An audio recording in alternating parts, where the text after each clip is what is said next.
Hello दोस्तों, googly kitchen में आप सभी का स्वागत है। तो आज मैं यहाँ पर काफी टेस्टी और काफी हेल्दी आंवला कैंडी की रेसिपी लेकर आई हूँ। आजकल सर्दियों में आंवला काफी मिलता है, तो आप आंवला कैंडी इस तरह से बनाकर स्टोर करके रख सकते हैं और आंवला को खा सकते हैं। तो आंवला कैंडी बनाने के लिए सबसे पहले मैंने यहाँ पर ½ kg आंवला लिया है। इस आंवला को सबसे पहले हमें अच्छी तरह से धो लेना है। इसे अच्छी तरह से धोने के बाद हम इसे प्रेशर कुकर में डालकर 2 से 3 सीटी लगाकर इसे बॉईल कर लेंगे। तो आप यहाँ पर देख रहे हैं, मैंने यहाँ पर बॉईल करके तैयार कर लिया है।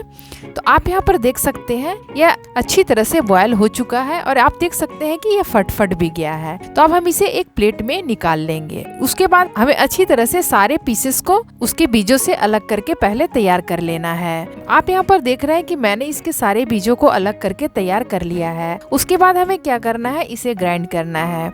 उसके बाद हम इसे मिक्सर जार में डालेंगे और इसे हम एकदम अच्छी तरह से ग्राइंड कर लेंगे। तो आप यहाँ पर देख रहे हैं इसका एकदम स्मूथ सा पेस्ट बनकर तैयार हो चुका है। यदि आपका आंवला अच्छी तरह से ग्राइंड ना हो तो उसकी जगह पे आप आधे कप पानी डालकर इसे अच्छी तरह से आप ग्राइंड कर सकते हैं। तो चलिए अब हम इसे साइड में रख देते हैं और कैंडी बनाने की प्रोसेस में आगे बढ़ते हैं। तो उसके लिए सबसे पहले मैंने यहाँ पर एक कढ़ाई रखा है। कढ़ाई में हम पहले 1 चम्मच घी डालेंगे। घी डालने से आंवला जो है वह कढ़ाई में चिपकेगा नहीं। तो घी डालने के बाद जो आंवले को मैंने ग्राइंड करके रखा था उसे हम कढ़ाई में डाल देंगे और कढ़ाई में डालने के बाद हम इसे अच्छी तरह से पहले घी में मिला लेंगे। आपको इसे मीडियम फ्लेम पर ही रखना है, ज्यादा हाई फ्लेम पर आप रखिएगा तो आंवला जो है वह नीचे से चिपकने लगेगा। तो आप यहाँ पर देख रहे हैं मैंने इसे अच्छी तरह से मिला लिया है और अभी हमारा फ्लेम जो है वह मीडियम ही है। तो अब हम इसमें चीनी डालेंगे। तो जितना आपका आंवला हो उतना ही आप इसमें चीनी डालें। चीनी मैंने ½ kg लिया है क्योंकि हमारा आंवला ½ kg था। यदि आप चीनी नहीं डालना चाहते हैं तो आप इसके जगह पर शुगर कैंडी भी डाल सकते हैं, जिसे मिश्री भी बोलते हैं, और या नहीं तो आप इसे गुड़ में भी बनाकर तैयार कर सकते हैं। यह आपकी मर्जी, आप इसे जैसा बनाना चाहें वैसे बनाकर तैयार कर सकते हैं। तो अब हम इसे अच्छी तरह से मिलाते रहेंगे। चीनी डालने के बाद ये और मेल्ट हो जाता है और भी पतला हो जाता है। तो इसी तरह से हमें हाई टू मीडियम फ्लेम पर इसे मिलाते रहना है। जब आप इसे छोड़ना चाहें उस समय मीडियम को लो करके इसे कुछ देर के लिए छोड़ भी सकते हैं, क्योंकि लगातार चलाने से आपके हाथों में दर्द भी हो सकता है। जब इसे आप हाई टू मीडियम फ्लेम पर रखें आप इसे कंटिन्यूअसली चलाना ही पड़ेगा। तो आप यहाँ पर देख रहे हैं चलाते हुए थोड़ा सा गाढ़ा हो गया है। जब ये गाढ़ा हो जाता है तो इसके काफी ज्यादा छींटे पड़ने लगते हैं। तो आप थोड़ा सा ढक कर ही चलाएं ताकि आप में इसके छींटे ना पड़े और थोड़ी सावधानी से आप इसे बनाएं, वरना इसके छींटे आपको जला भी सकते हैं। इसलिए ध्यान पूर्वक आप इसे चलाते हुए बनाएं। तो आप यहाँ पर देख रहे हैं जब हमारा आंवला थोड़ा ठीक हो जाएगा उसके बाद इसमें हम कुछ मसाले ऐड करेंगे। क्योंकि यह कैंडी है तो कैंडी थोड़ी नमकीन, खट्टी, मीठी सभी होनी चाहिए, तभी इसका फ्लेवर अच्छा आता है। तो सबसे पहले उसके लिए मैंने यहाँ पर ½ चम्मच काला नमक लिया है और काला नमक को हम डाल देंगे। उसके बाद आप यहाँ पर देख रहे हैं मैंने लवन भास्कर चूर्ण लिया है, इसे भी हम इसमें डालेंगे। आप कोई भी ब्रांड का लवन भास्कर चूर्ण ले सकते हैं। यदि लवन भास्कर चूर्ण ना हो तो यहाँ पर आप 1 चम्मच चाट मसाला भी डाल सकते हैं। उसके बाद नॉर्मल नमक हम ½ चम्मच डालेंगे। उसके बाद 1 नींबू मैंने यहाँ लिया है, इस नींबू को हम कट करके उसके जूस को भी इसमें डाल देंगे। नींबू हम यहाँ पर इसलिए डालते हैं क्योंकि इससे एक अच्छी सी खटास भी आ जाती है और इसे पकाते पकाते जब हम गाढ़ा कर देंगे तो चीनी जो है कभी कभी क्रिस्टलाइज भी हो जाते हैं। यदि हम इसमें नींबू के रस को डाल देते हैं तो ये चीनी को क्रिस्टलाइज नहीं होने देता है, इसलिए हमें इसमें थोड़ी सी नींबू की जूस को डालना जरूरी है। तो अब इन सभी चीजों को हम आपस में मिला लेंगे। मिलाने के बाद हमें क्या करना है, अभी हमें फ्लेम को लो कर देना है और हम इसके लिए थोड़ी सी कॉर्नफ्लोर की स्लरी बना लेते हैं। तो यहाँ पर मैंने 2 चम्मच कॉर्नफ्लोर लिया है। कॉर्नफ्लोर इसके थिकनेस को अच्छी तरह से बाइंड करता है और इसे कैंडी बनाने में हमें ज्यादा हेल्प करता है, इसलिए यहाँ पर कॉर्नफ्लोर डालना जरूरी है। यदि आप कॉर्नफ्लोर नहीं डालेंगे तो ये काफी स्टिकी हो जाएगा। तो मैंने यहाँ पर 2 चम्मच कॉर्नफ्लोर और थोड़ा सा पानी डाला है। पानी आपको ज्यादा नहीं डालना है, 4 से 5 चम्मच ही पानी आपको ऐड करना है। उसके बाद जब हमारा आंवला थोड़ा ठीक हो जाए उसके बाद हम यहाँ पर कॉर्नफ्लोर की जो स्लरी मैंने बनाकर तैयार किया है उसे हम इसमें डाल देंगे। डालते समय आपको थोड़ा सा इसे मिला लेना है क्योंकि ये बहुत जल्दी तले पर बैठ जाता है। उसके बाद हमें इसे अच्छी तरह से मिला लेना है। जब तक हमारा कॉर्नफ्लोर अच्छी तरह से इसमें मिल नहीं जाए तब तक हमें इसे चलाते रहना है।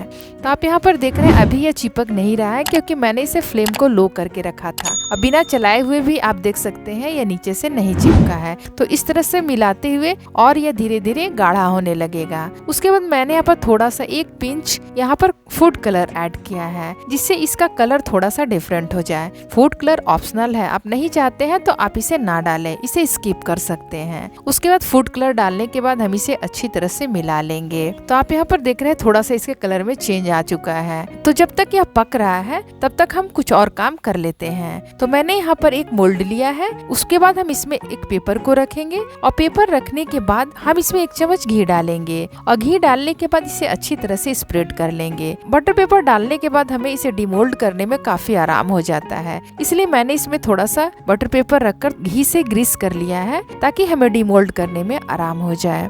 तो अब हम इसे साइड में रख लेते हैं और आंवले को देख लेते हैं। तो आप देख रहे हैं ये काफी थिक होने चला है। सबसे लास्ट में हम इसमें 1 चम्मच और घी डाल देंगे। घी डालने के बाद जो कैंडी बनेगी उसमें थोड़ी सी शाइनिंग आ जाएगी, इसलिए मैंने इसमें 1 चम्मच लास्ट में और घी डाला है। यदि आप घी नहीं डालना चाहते तो भी बिना घी से यह बनकर तैयार हो जाएगा। और जब आप देख रहे हैं कि ये चलाते हुए काफी थिक हो चुका है तो सबसे लास्ट में हम इसमें 1 चम्मच तिल डालेंगे। तिल आप रोस्ट किया हुआ भी ले सकते हैं या फिर इसमें आप कच्चा तिल भी ऐड कर सकते हैं। तो मैंने यहाँ पर कच्चा तिल ही ऐड किया है। अब हम इसे अच्छी तरह से मिला लेंगे।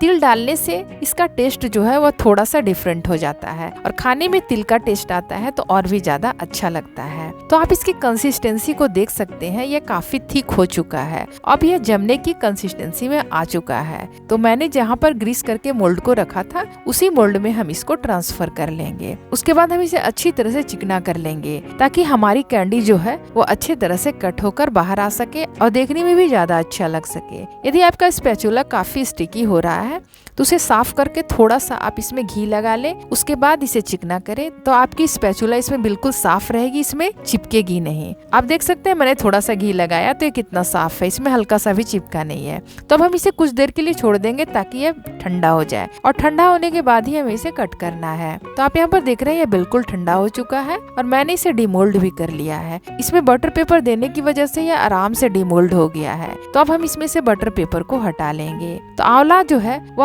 आपको पता ही होगा कितने पोषक तत्वों से भरा पड़ा है। इसे आप किसी भी रूप में लें, आप कैसे भी खाएं, यह आपके हेल्थ को काफी फायदा पहुंचाएगा। आपको पता ही होगा कि आंवला हर सीजन में नहीं मिलता है, ठंडे के दिनों में ही आंवला मिलता है। तो इस तरह से मैंने यहाँ पर इसे डिमोल्ड कर लिया है और ये काफी आराम से कट भी जा रहा है। आप देख सकते हैं कि यह बिल्कुल स्टिकी नहीं है, यह आराम से कट जा रहा है। तो इसी तरह से आपको इसे पीसेस में कट कर लेना है। मैंने यहाँ पर छोटे छोटे पीसेस में ही कट किया है क्योंकि ज्यादा बड़ा पीसेस खाने में परेशानी हो सकती है। तो छोटा छोटा पीसेस रहेगा, एक दिन में 2-2 पीस आप आराम से खा सकते हैं। बच्चों को 1 पीस दे और बड़े इसे 2 पीस भी खा सकते हैं। इस तरह से बना के रखने से बच्चे भी काफी आराम से खा सकते हैं। तो आप यहाँ पर देख रहे हैं मैंने यहाँ पर थोड़ा सा चीनी का पाउडर लिया है। चीनी के पाउडर में हम इसमें आधी चम्मच चाट मसाला डालेंगे और चाट मसाला डालने के बाद इसे अच्छी तरह से हम मिला लेंगे। मिलाने के बाद कैंडी को हम इस चीनी के पाउडर में हम कोट कर लेंगे। इसमें कोट इसलिए किया जाता है क्योंकि ये आपस में एक दूसरे से चिपके नहीं। तो इस तरह से करके रखने से यह काफी अच्छी तरह से ड्राई हो जाएगी और एक दूसरे से चिपकेगी नहीं। तो यह आपको जरूरी नहीं है कि आप इसे इसी तरह से करके रखें, आप ऐसे भी रख सकते हैं। वह ज्यादा चिपकेगी नहीं, हल्का फुल्का चिपकेगा तो उससे कोई फर्क पड़ता नहीं है। लेकिन आपको जैसी मर्जी हो वैसे बनाकर आप तैयार कर सकते हैं। तो यहाँ पर आप देख सकते हैं हमारी कैंडी जो है कितनी अच्छी लग रही है देखने में। ये जितनी अच्छी लग रही है देखने में, खाने में भी उतना ही टेस्टी है। यहाँ पर मैंने जो रखा है उसमें मैंने पाउडर शुगर से कोट नहीं किया हुआ है। अब हम इसे थोड़ा पाउडर शुगर से कोट कर लेते हैं। वैसे भी आप देख सकते हैं कि यह कैसा लग रहा है। ऐसे देखने में थोड़ा सा डिफरेंट हो लेकिन खाने में कोई अंतर नहीं होता है। ऊपर से जो शुगर कोटिंग होता है उससे टेस्ट इसका और भी ज्यादा बढ़ जाता है क्योंकि ये कुछ ज्यादा ही मीठा हो जाता है और चाट मसाला के कारण ये काफी चटपटा भी हो जाता है। तो जिस तरह से आपको बनाने खाने का मन करे उस तरह से आप इसे बनाए खाएं। हाँ, लेकिन इसका सेवन आप जरूर करें क्योंकि ये आपके लिए काफी फायदेमंद हो सकता है। तो बस मेरी रेसिपी यदि आपको पसंद आए तो मेरे वीडियो को लाइक करें, मेरे चैनल को सब्सक्राइब करें और ये रेसिपी आपको कैसी लगी या मुझे कमेंट्स बॉक्स पर जरूर बताएं। तो आज के लिए बस इतना ही, अगले वीडियो में फिर फिर आपसे मुलाकात होगी। तब तक के लिए गुड बाय।